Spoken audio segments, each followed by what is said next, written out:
at the moment with Rimini Protocol, we're a lot discussing how our international engagement in performance can continue without borders that are open, or with a situation where quarantine is imposed on people traveling to certain countries, and in a situation where we're trying to avoid huge carbon footprints left behind.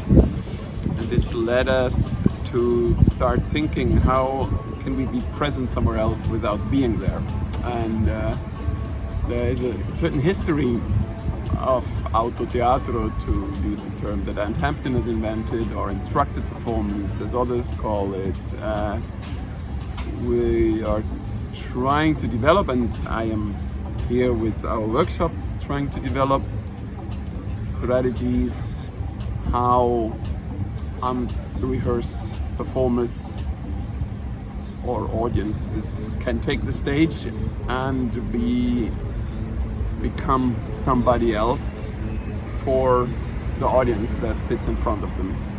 So the workshop participants have been discussing with me who needs to be represented in such a way, because it's people that normally wouldn't be in a theater, or that have something, or that might not come. So they started talking with people whom they're representing in the theater.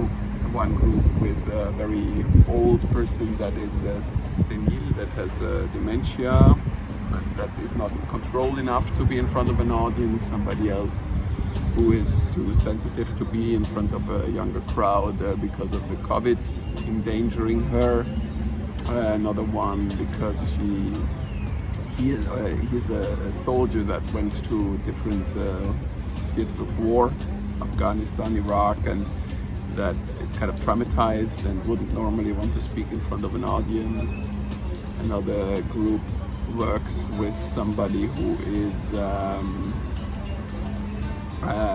illegal, in very interesting story, in Budapest, because he is writing, I think, a PhD in the Soros Institute, so about gender studies, which in Hungary doesn't exist as a field, and he doesn't have a paper so he couldn't travel to Portugal, so that's his approach. Another group is working about an illegal migrant from Colombia who is in Switzerland and who couldn't pass possibly borders, and that seems to be afraid of being represented by others, so it's a kind of a double complication. Well, so all of these stories tomorrow will be incorporated by bodies of spectators.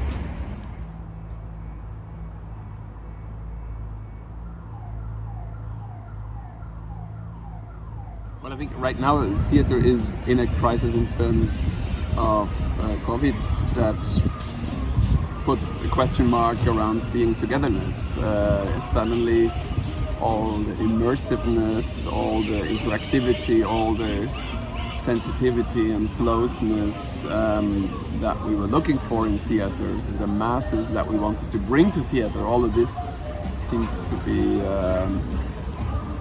on hold, suspended, and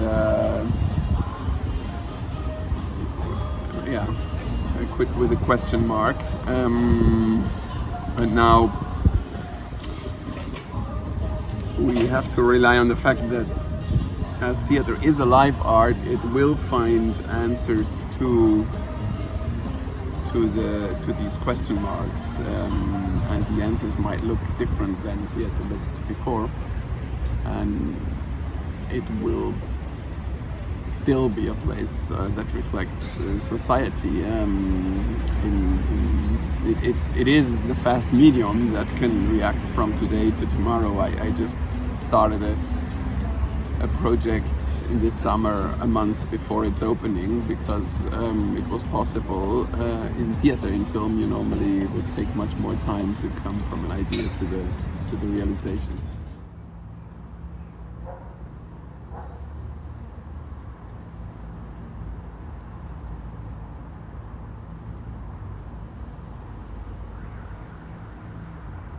The boundaries between fiction and reality, I mean, it has always been thin in theater because it's the medium of representation. It's the medium where we see a kind of a maquette of the world and this has been an aim for Shakespeare, this has been an aim for even Greek tragedies, although they went through very symbolical forms.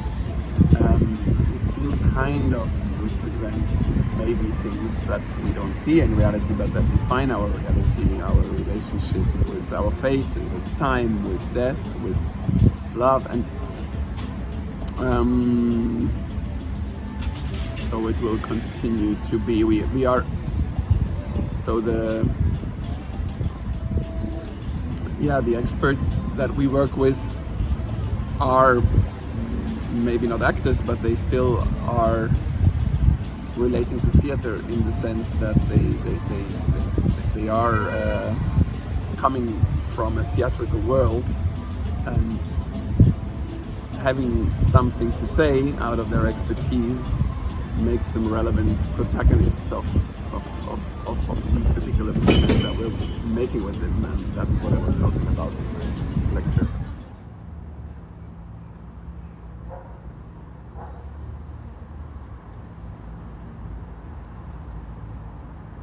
Well, I think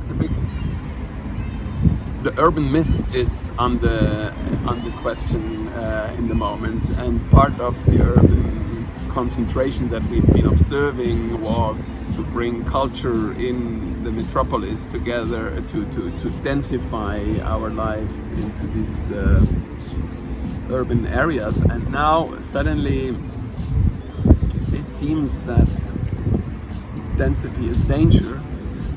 I think we in this moment also should question if the theater as a physical space is the right place for these shared moments of time that we are looking for when we're looking for theater. Maybe outside of the city and nature will be the place of the theater of the future. Maybe we need to transform theaters like the one behind me into hospitals or into places where things can happen all day long so that they can still host people in a way. Maybe it's places for a conference in the future rather than for theater, and we go to the woods to make theater. Who knows?